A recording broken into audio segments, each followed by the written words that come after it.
8টি বৈশিষ্ট্যের কথা।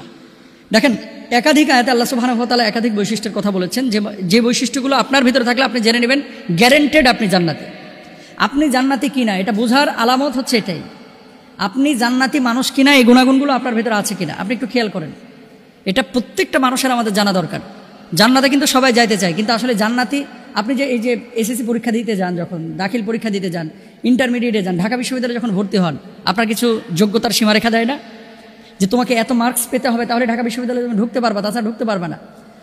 ডিপ্লোমেটিক এরিয়ায় যখন আপনি যান তখন কিন্তু আপনাকে একটা প্রবেশপত্র দেওয়া হয়। মানে পৃথিবীতে যদি এই জায়গাটায় ঢোকার জন্য এই যোগ্যতার আপনার প্রয়োজন হয়, জান্নাতে দাখিল করার জন্য ঢোকার জন্য 8 শ্রেণীর যোগ্যতার কথা আল্লাহ সুবহানাহু ওয়া তাআলা পবিত্র কোরআনুল কারীমে আপনাকে বলে দিয়েছেন।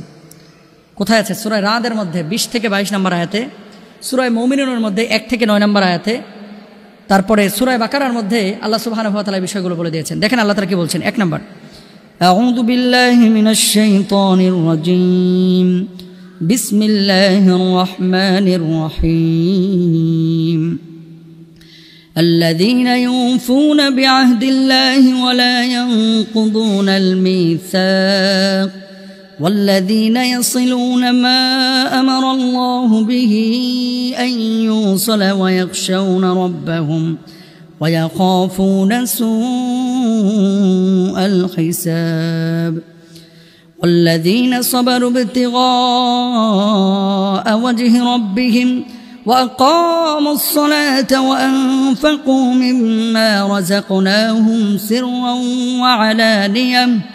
وعلانية ويدرؤون بالحسنة السيئة أولئك لهم عقبى الدار صدق الله العظيم। আল্লাহ সুবহানাহু ওয়া তাআলা এই সূরা রাদের মধ্যে 1 নম্বর বৈশিষ্ট্যের কথা এই আয়াতে কারিমায় বলছে, আল্লাহর সাথে কৃত অঙ্গীকার যারা রক্ষা করেছে। আল্লাহর সাথে কৃত অঙ্গীকার কি? আল্লাহর গোলামি করা, আল্লাহর ইবাদত বন্দেগী করা। যারা এই কৃত অঙ্গীকার মানে আল্লাহকে ছাড়া অন্য কাউকে প্রভু মানবে না, শরীক করবে না, আল্লাহর একত্ববাদকে স্বীকার করবে, এই মানুষগুলো জান্নাতে যাবে। 2 নম্বর, আত্মীয়তার সম্পর্ক যারা রক্ষা করে চলেছে। কিছু মানুষ আছে এত নিকৃষ্ট, এত রূঢ়, এত অস্বাভাবিক, নিজে ভালো খায়, নিজে চলে, নিজে চাচা আপন জান বাসা, এই ভূমিকা এই মানসিকতা তৈরি করেছে, কিন্তু নিজের চাচা ফুপা মামা আপন ভাই বোন এদের কোনো খোঁজ খবর রাখে না। এই মানুষগুলো জাহান্নামে যাবে, আর যারা রক্ষা করবে তারা জান্নাতে যাবে। 3 নম্বর, আল্লাহকে যারা ভয় করেছে। 4 নম্বর, পরকালের বিশ্বাস এবং ভয় যাদের হৃদয়ে রয়েছে। 5 নম্বর, আল্লাহর সন্তুষ্টির জন্য যারা ধৈর্য ধারণ করেছে। মারমার কাটকাট অবস্থা রাখা যাবে না।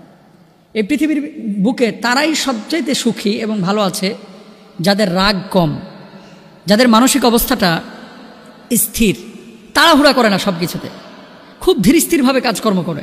এই মানুষগুলো কিন্তু পৃথিবীর বুকে স্থির এবং ভালো থাকে, তাদের ক্ষতি কম হয়, এবং এই মানুষগুলো স্পিরিচুয়ালি এবং সাইকোলজিক্যালি সুখে থাকে।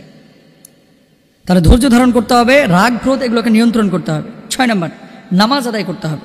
7 নম্বর, প্রকাশ্যে এবং গোপনে সাদাকা করতে হবে। 8 নম্বর, ভালোর মাধ্যমে মন্দের প্রতিবাদ বা প্রতিরোধ করতে হবে। এই 8টা গুণ যার মধ্যে, এখন আপনি মিলান তো যে আপনার ভিতরে কয়টা আছে এই গুণগুলো। হুজুর আমি তো নামাজ পড়ি, রোজা করি, আর অন্যগুলো মিথ্যা কথা বলে, মোবাইলে 30টা কথা বললে 29টা মিথ্যা কথা বলে অনেকে। কিসের প্রতিশ্রুতি? দাঁড়ায় আছে গুলিস্তান, ফোন দিছে বন্ধু, দোস্ত কোথায়? কয় দোস্ত আমি তো একটু মিয়া বাজার আইছি, দোস্ত আমি তো কুমিল্লা, অথচ আছে বাড়ির পাশে বাথরুমে বসে রয়েছি। এরকম মিথ্যা কথাও কিন্তু অনেকে বলে।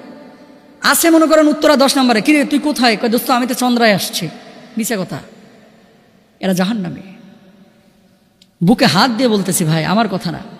আল্লাহ তাআলা কি বলতেছেন এরপরে খেয়াল করেন।